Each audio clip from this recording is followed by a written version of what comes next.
Welcome to another episode of After Credits. Hello. He is the host with the most. He is the man that never has a plan. Daniel. I am Barnyard. We got Liam, we got Bada Bang, and we got Dingleberry in the back. We just got out of War Dogs. Newest movie starring Jonah Hill and Miles Teller as two 20-somethings who become international arms dealers and score like the biggest fucking contracts with the Pentagon ever. The vibe that I was getting was like if Martin Scorsese made The Big Short. It was kind of like Wolf of Wall Street. That's what I was Dude, thinking. I was doing that Except it wasn't as funny. It wasn't as entertaining as Wolf of Wall Street. War Dogs is less than 2 hours long, and I felt like Wolf of Wall Street would have gone by quicker. Wolf of Wall Street was on cocaine, man. It was It's like awesome. cocaine, Quaaludes, alcohol, every kind of drug. This isn't that kind of movie. It felt long. It felt very dragged. Really? To me, it did. I didn't think it dragged that much. Maybe It didn't drag a lot, but it definitely dragged. Even Pain and Gain was a similar movie based on an actual crime that actually happened. That was, even more entertaining than this one. But that was shot by Michael Bay.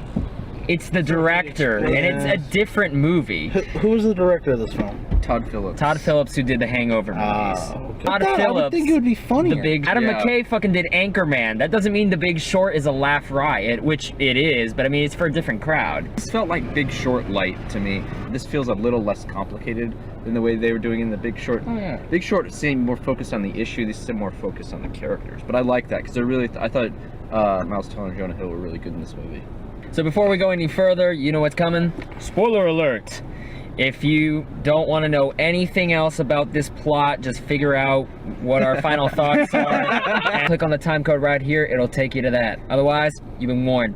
I was like, this is going to be funny as hell. I never got the vibe from the trailer that this was supposed to be anything like Wolf of Wall Street, only because, there are Scarface posters in the back. They're talking about it in the movie, so it very much feels like a Brian De Palma movie or a Scorsese movie in look alone. We laughed a lot more than anybody else in our theater. Like that scene when Jonah Hill's yelling at the guy in the office, like, "Get out of here, you fucking nerd!" We were all like dying laughing, and everybody else is just like kind of standing there. The funniest part in the film was Jonah Hill and Jonah Hill's laugh. Yeah.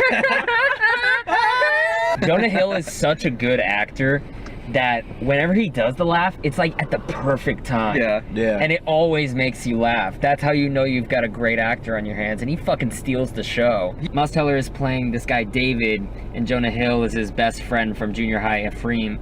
I thought it was Afro, to be honest.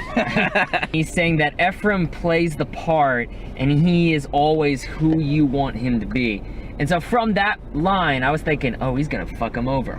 Oh. Yeah. But it's great seeing him do that throughout the movie. Like when he's on the phone with the army captain, he's like, from one Christian to another. And Jonah Hill, again, is such a great actor that he's constantly switching. He's acting in an act. Jonah Hill's one of my favorite actors working right now. Aren't they had another Jump Street with Men in Black? Oh, Yeah, he said that rumor's dead. Oh, good. After everybody just went, what the fuck? What about Jump Street Ghostbusters? Fuck off. No. That would be actually good. Fuck off. Slit your wrists. That would be good because it's like the first one is making fun of remakes, the second one is making fun of sequels, the third one would have to be making fun of like crossover franchises. Yes. That would be So actually, I think it makes sense. My name is Jeff. My name is Jeff. I was foolish to think I could keep this to 30 minutes. I really was. I really was foolish to think that was God. God bless Dick Cheney's America.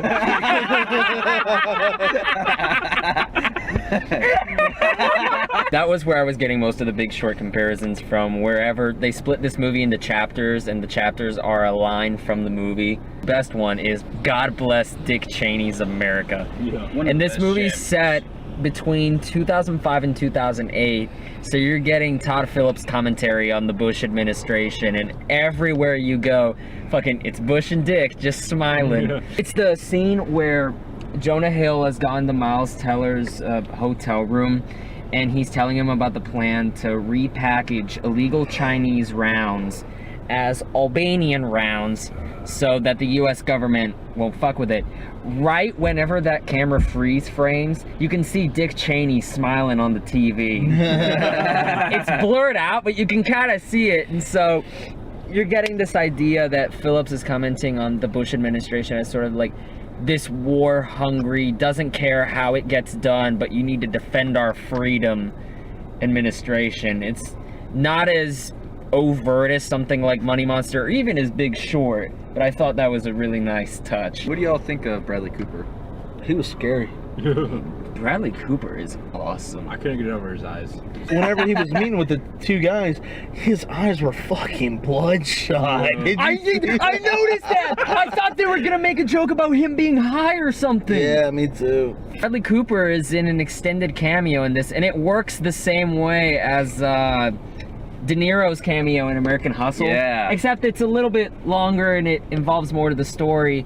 Cooper's playing this like super arms dealer. He says he's been supporting both sides of every armed conflict for the past 20 years. And so when he shows up, he delivers a fantastic fucking performance. Yeah. Really menacing dude. But, you know, he's Bradley Cooper, so he's fun as shit. Yeah, he was scary and funny, which was like, I feel like that's like impossible to do, but he did a really good job. Unless you're like Al Pacino or De Niro or Cooper. Or Bale. Christian Bale is one of those actors that can pull it off great. American Psycho. It was, you know, narrated by Miles Teller's character, and, you know, it shows him at the beginning of the film, you know, he's busting ass working for bullshit pay. It's not shit pay, first off. He's getting $75 an hour massaging rich dudes. Well, yeah, but they're would you want to fucking... Yeah. Did we ever see happy endings? Did they ever say it didn't happen? All he said was, hey, look, I'm legit. He never said he didn't do it. He meets with his old friend, Ephraim, Jonah Jonah Hill. Afro. And fuck, Stay with me, Ephraim. we have 12 minutes. And he didn't say it. you know, Ephraim is working. Oh my I told you how to pronounce Ephraim. No, it's Ephraim. It's like A-frame. yes. A-frame. All right, so It's Ephraim. Fuck off. It's Ephraim DeValero. Fuck it.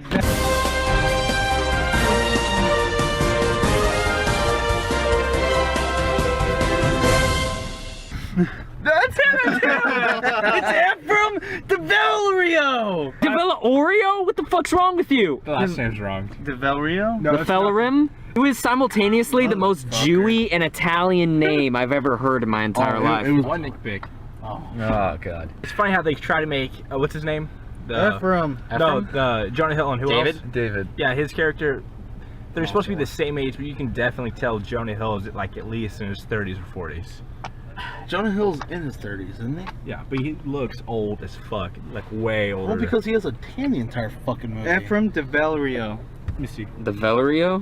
I do love the fact that Miles Teller, they go at the end when they get arrested, that Jonah Hill has what 4 years in federal prison, which is even not that bad for doing a lot of shitty and illegal things. Like 70 And federal crimes. I didn't have a problem with Jonah Hill's age because in the movie, David says that even though he and Ephraim are supposed to be the same age, he always looked up to him. That's true. Yeah. And so I wasn't quite bothered by that. And plus, because Ephraim, I'm going to say it like that, so fuck off. Because he was acting like a child throughout the entire movie, it never really bothered me. He always got what he wanted. He always made it so he would get what he wants. No matter who we fucked over. The chick who plays Miles Teller's girlfriend is She walked out of that one room with the pregnancy Yeah. test. I was like, oh god. I was like, fucking she got his ass. He leaned over, he said, there's a window, he should jump. I said, I'm with you. The scene where Miles Teller is drumming up the contract to make a partnership official. Whiplash. Oh, fuck off! He's writing up the contract to split the company with Jonah Hill. Something that important, a partnership contract. That's what I was thinking. He prints it out, one piece of paper, And puts it in his the guy signs it, and he sticks it, not even in a folder, he just sticks it in the left cover. Not even locked. That's where you fucked up, man. Not locked, just... That's what I was thinking. It was like, lock the fucking drawer. Whenever Jonah Hill comes into the office, whenever he's pissed at him and cocained off his ass, of course he's gonna find the fucking contract. Get that shit notarized. Get it laminated. Put it in a vault, stick it in a safe somewhere. Tattoo it on your fucking back. To be fair though, I think like in that was the scene where like Miles Teller probably wasn't thinking straight because that was right after his girlfriend left him. Was it? I'm pretty sure. Yeah, it was literally the next scene. Yeah. I thought he was putting in his like, hey man, you know, sign this off and whatever. I thought it was like him saying, after this deal, I'm done. He's hiding this from his girlfriend. He's hiding all this war stuff because she doesn't support it.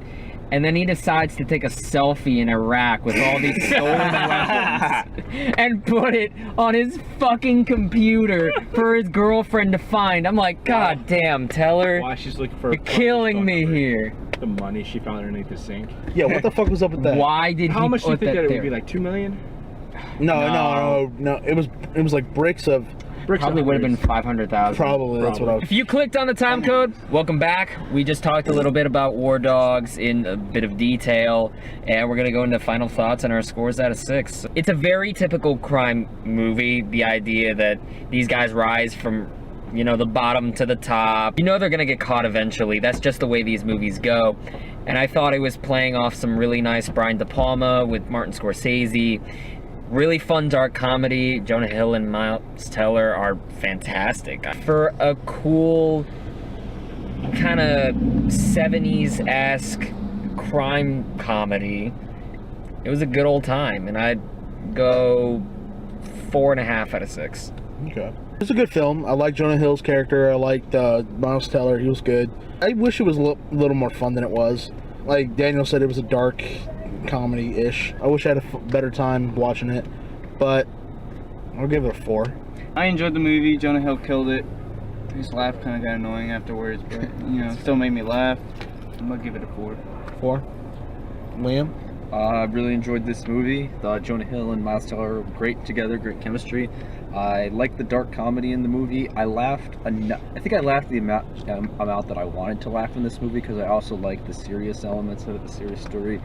And the satire I thought was really great. I had a really good time with it. I'd recommend it. I'd see it again. I'll give it a 5. Fuck it. I liked it. Fun movie. It just seemed like it was dragging on. After that, I'm just gonna give it a 3.5. Okay. All right, half-cocked verdict. We'll figure that out right over here. 4.2. Hey, that's a solid verdict. That's Right. not bad. If you're not doing anything on like Saturday afternoon at like the matinee price, you'll be all right. Yeah. Yeah, definitely go see it whenever it's not like Friday night showtime prices, but Yeah. definitely go to your theater and watch it because I feel like this is a film that you need to watch in the theater, not just at home with other distractions. It's kind of one of those middle movies that we kind of want to support because it feels like a lot of times these movies get brushed under the rug. Go support your local theater, just in general. It's not just the actors with $20 million paychecks that are getting paid. It's a lot of production people. It's a lot of artists and musicians and camera grips, dudes that are just holding lights, and they need to make an honest living too. So if you like this video, please click the like button down below. If you want to tell us your opinion on the film, whether you think we're full of shit or you totally agree with us, please comment down below. We respond to almost everybody that comments. If you haven't already, please like us on Facebook, follow us on Twitter. Links down below. Liam and I have written blogs. Links to those are also down in the comment section. They're also down in the description. Next week we've got Don't Breathe. We might grab Hands of Stone. I saw Hands of Stone early screening the other day. I enjoyed it, so you can find my review on the blog. Yeah. Also, shameless plug, if you want to check out more of my articles on schmozno.com, we're doing some awesome stuff over there. Liam and I have a review coming for Southside with You. Share this video if you like it. Yeah, fuck it.